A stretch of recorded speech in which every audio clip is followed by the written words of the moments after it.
La mayoría de las personas cree que entiende a Yeshua, pero en realidad lo lee fuera de su contexto original. El problema no es lo que Yeshua dijo, el problema es cómo lo interpretamos hoy. Durante siglos, sus palabras se leyeron desde otros idiomas, otras culturas y otras mentalidades muy distintas a las del siglo I. Y cuando sacas un mensaje de su contexto, puede sonar correcto, pero no significa lo mismo. Yeshua no hablaba a personas modernas, hablaba a judíos del siglo I, con una forma de pensar muy distinta a la nuestra. Por eso, si no entiendes su contexto judío, hay cosas que nunca van a tener sentido. En este video no vamos a atacar creencias, vamos a entender el origen, porque cuando entiendes el contexto de Yeshua, cambia cómo lees sus palabras, cambia cómo entiendes su mensaje y cambia todo lo que viene después. Para entender a Yeshua correctamente, hay algo básico que casi nunca se enfatiza lo suficiente. Yeshua era judío. Puede parecer obvio, pero no lo es tanto en la forma en que hoy se enseña. Yeshua nació judío, vivió como judío y enseñó dentro del judaísmo del siglo I. Iba a la sinagoga, citaba la Torá y los profetas y hablaba a personas que compartían ese mismo contexto. Muchas veces se presenta a Yeshua como si estuviera fuera del judaísmo o incluso en oposición a él. Pero históricamente eso no tiene sentido. En el siglo I, la sinagoga no era solo un lugar religioso, era un espacio de enseñanza, de lectura del texto y de debate. Los maestros judíos discutían interpretaciones, hacían preguntas difíciles y confrontaban ideas.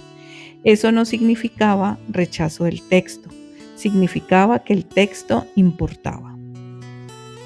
De hecho, en el judaísmo del siglo I, hacer preguntas incómodas era una señal de respeto por el texto.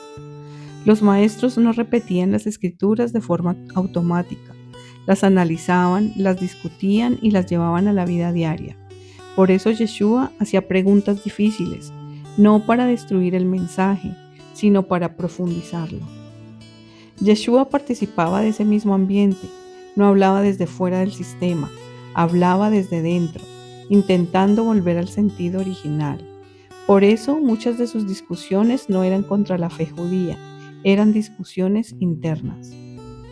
Hoy cuando leemos este tipo de debates, muchas veces los interpretamos como rebeldía o rechazo, pero en su contexto original era exactamente lo contrario.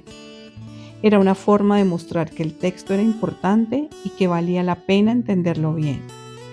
Por eso, cuando se saca a Yeshua de su contexto judío, muchas de sus palabras pierden sentido. Pero cuando las ubicas dentro de su mundo original, sus enseñanzas dejan de parecer contradictorias y empiezan a tener coherencia. De hecho, muchos de los títulos que hoy se usan para Yeshua solo tenían sentido dentro del mundo judío. Cuando se le llamaba maestro o rabino, no era un título casual. Significaba que la gente lo reconocía como alguien que enseñaba el texto y sabía explicarlo. Por eso la gente se acercaba, preguntaba y discutía con él. Nadie discute con alguien que no toma en serio. Eso refuerza aún más la idea de que Yeshua no estaba fuera del judaísmo, estaba profundamente dentro de él. Ahora hay otro punto clave para entender a Yeshua, y casi nunca se explica con claridad: el idioma y la mentalidad con la que hablaba. Yeshua no pensaba ni hablaba como pensamos hoy. Su idioma era el hebreo y el arameo, y su forma de razonar era muy distinta a la mentalidad moderna. El pensamiento hebreo no era abstracto, no se enfocaba tanto en conceptos teóricos, sino en acciones, imágenes y experiencias de la vida diaria. Para la mentalidad hebrea, conocer algo no era solo entenderlo con la mente. Conocer significaba vivirlo, practicarlo y experimentarlo. Si no había acción, no había verdadero entendimiento. Por eso, Yeshua no enseñaba con definiciones largas. Enseñaba con historias, ejemplos y situaciones que su audiencia conocía muy bien. Las parábolas no eran historias bonitas, eran una forma de provocar al oyente. Hacían que la persona se preguntara, ¿y yo dónde estoy en esta historia? El mensaje no se imponía, se descubría. Cuando hoy leemos sus palabras, muchas veces intentamos entenderlas como si fueran ideas filosóficas, pero su audiencia original no pensaba así. Ellos entendían el mensaje a través del contexto, la cultura y las imágenes que esas palabras despertaban en su mente.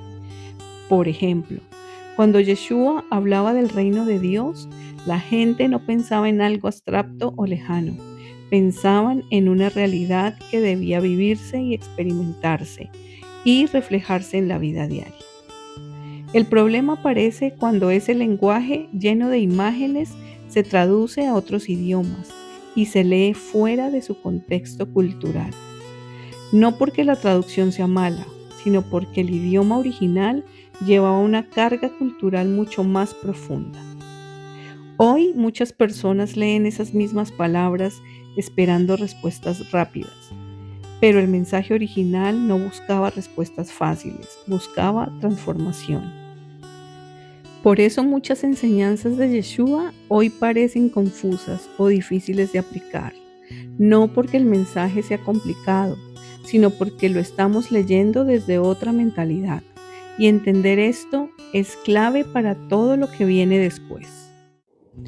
Ahora que entendemos el contexto judío, el idioma y la mentalidad con la que Yeshua hablaba, hay una pregunta inevitable. ¿Qué pasa cuando se ignora todo ese contexto? Lo que ocurre es que muchas de sus enseñanzas comienzan a interpretarse de formas muy distintas y a veces incluso opuestas. No porque el mensaje original sea contradictorio, sino porque se está leyendo desde otra cultura y desde otra forma de pensar. Cuando se saca a Yeshua de su contexto, sus palabras se simplifican o se llevan a extremos que nunca tuvieron en su origen.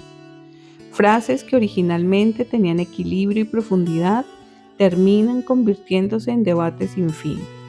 Eso explica por qué hoy existen tantas interpretaciones diferentes sobre las mismas palabras. Cada una intenta responder preguntas modernas que el texto original no estaba planteado. Muchas veces el problema no es la intención, sino la distancia cultural. Leemos textos del siglo I como si hubieran sido escritos directamente para nuestra época.